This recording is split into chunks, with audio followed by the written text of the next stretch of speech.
আমাদেরকে ভাবতে হবে। গতকাল থেকে শুরু হয়ে গেল আমাদের পাড়া আমাদের সমাধান প্রকল্প, এবং এই প্রকল্প ব্যাপক সাড়া ফেলেছে।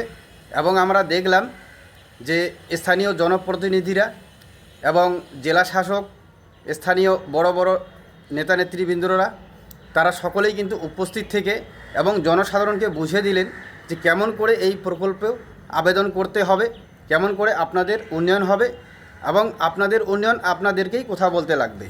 যে তার সাথে সাথে এটাও একটা প্রশ্ন যে সেখানে কিন্তু বুথভিত্তিক অনুদান হচ্ছে 10 লক্ষ টাকা, এবং এই 10 লক্ষ টাকার কাজ কতটা হবে সেটা স্বয়ং মুখ্যমন্ত্রী মমতা ব্যানার্জিও বলেছেন যে আপনাদের এলাকায় 10 লক্ষ ছোট্ট ছোট্ট কাজ, কোথাও টিউবওয়েল, কোথাও অঙ্গনওয়াড়ি কেন্দ্রের ছাদ, এই সমস্ত ব্যাপারেই তিনি বলেছেন।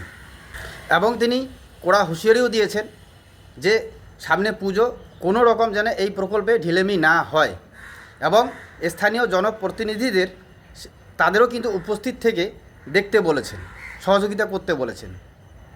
কিন্তু এখানেই আমার প্রশ্ন, যেখানে পঞ্চায়েতি ব্যবস্থায় হাজার হাজার কোটি টাকা আসতেছে গ্রাম উন্নয়ন করার জন্য, সেই জায়গায় আবার সিংহভাগ টাকাই ঘুরে চলে যাচ্ছে।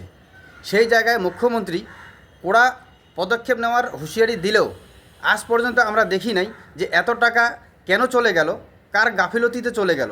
যদিও মুখ্যমন্ত্রী বলে থাকেন কিছু সরকারি আধিকারিকদের গাফিলতিতে এই টাকা ঘুরে যাচ্ছে, কিন্তু কেন ঘুরে যাচ্ছে, কার জন্য ঘুরে যাচ্ছে, তাদের জন্য কি কড়া পদক্ষেপ নিচ্ছে মুখ্যমন্ত্রী মমতা ব্যানার্জি?